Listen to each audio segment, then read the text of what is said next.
is Yeah. running, right? Yeah. How do you get involved? A kid from Wild Lake in Howard County. Yeah. How do you get involved in bobsledding? Because I can tell you, lacrosse is champion here in Maryland.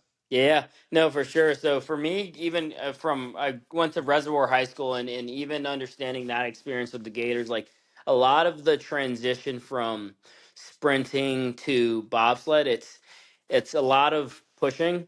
And so when we think about what it takes to be a good pusher, it's speed, it's strength, and it's power. And so for me, being a sprinter and jumper, I had developed kind of those three things over time. And so being able to translate that into bobsled, which for me, I had heard and I was aware of the sport, but if you were to tell high school me that, hey, I was going to be a bobsledder, I'd be like, you probably have the wrong person. And then for us to say I was going to be an Olympian as well in the bobsled would be one of those things where like, yeah, you definitely got the wrong guy. But it all really started with the recruiting email from the high performance director, Kurt Thomas Savage, who was also a former Olympian and bobsledder.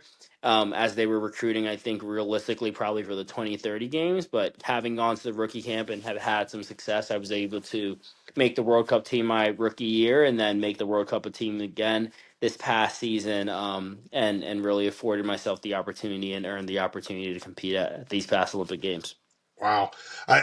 So it's all about who you know, who's sending emails, who's out there looking. Somebody's Yeah, always looking, right? yeah, someone's always looking, and then I think with this sport in general too, they do a really good job at hosting recruiting camps, and what they refer to as the Sly for Glory camps, and so it's a mix of a sprint, a throw, a jump, and then I think there's a few other events that they use to kind of test to just check overall athletic fitness, and then from there they normally will invite people to rookie camps, and from there it's a lot for folks to get to rookie camps. Pushing is not the same as sliding, and so folks may Right. do a great job at pushing, but until they actually get into a bobsled, it's a completely different experience. And there's been folks that have been great pushers, but the sport of bobsled is not for them, and so they've decided to kind of go different ways. But we do a really good job as an organization recruiting and trying to get the name out there of bobsled, the USABS program, not only from a bobsled side of things, but from a skeleton side of things as well.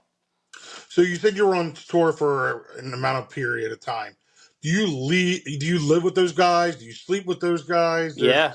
a breakfast, dinner, lunch. I mean, Yep. you're Yeah. locked in. Yeah. When we're on tour, we spend pretty much all the time together, and it's for better or for worse. I think over time, just when spending so much time with people, it can create some tension in certain areas. But the group of guys that I was able to go on tour with, and also the ladies that we were on tour with this year, was an amazing atmosphere. The coaches made sure that we had the things that we need. We would rotate roommates every now and then so that folks weren't getting too tired of each other, and so it was just finding the space. But Right. when we think about our schedule as well, like we're constantly moving from place to place, but while we're also moving, we're spending a lot of times in cars. We're spending a lot of times in the garage getting sleds ready. We're spending a lot of time at the track for training sessions. So it's a lot, and we have time kind of throughout the day to, Sure.